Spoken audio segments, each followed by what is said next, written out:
the problem with this argument he keeps making about Republicans don't have new ideas about the economy. The truth is we're really arguing about Hayekian ideas, philosophy versus Keynesian philosophy. I mean, it's really 60-year-old economic philosophies or even older that we're arguing about. It's not going to be politicians who come up with new ideas that really fix the economy. It's going to be empowering entrepreneurs. Either the government has to get out of the way or the government has to help. It's a basic philosophical argument that has continued for quite some time. Maria, I want to play another soundbite, though, and it kind of goes back to that. It has to do with the president's attitude and take on corporations and the importance of business in this country. Listen to this one.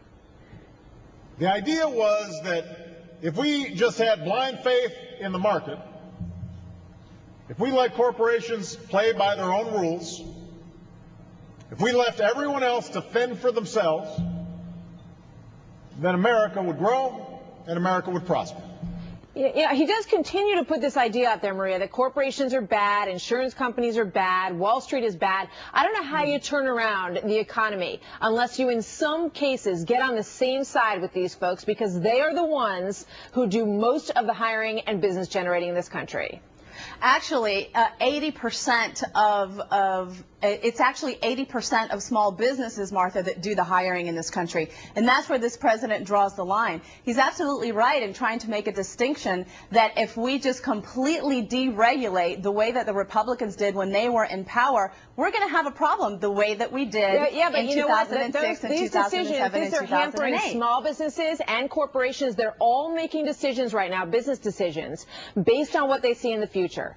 Increasing taxes for them and a difficult environment in terms of health care.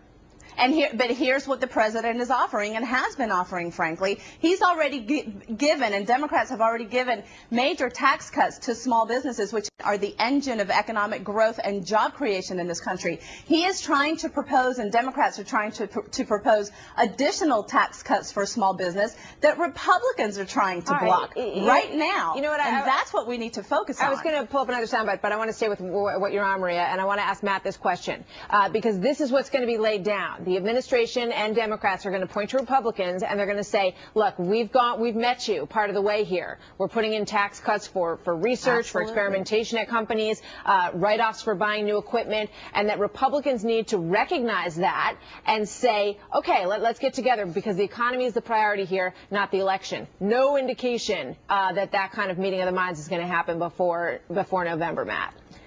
Well, we'll see. I mean, first of all, I think it shouldn't escape anybody that President Obama spent the first year and a half or so of his administration pushing through liberal policy agendas, not working on the economy. Things like passing health care, as you mentioned, which actually creates this instability where businesses don't know where their taxes are going to be or how much health care costs are going to have. Now that the election's, 2 months away or less, now he wants to all of a sudden cut taxes.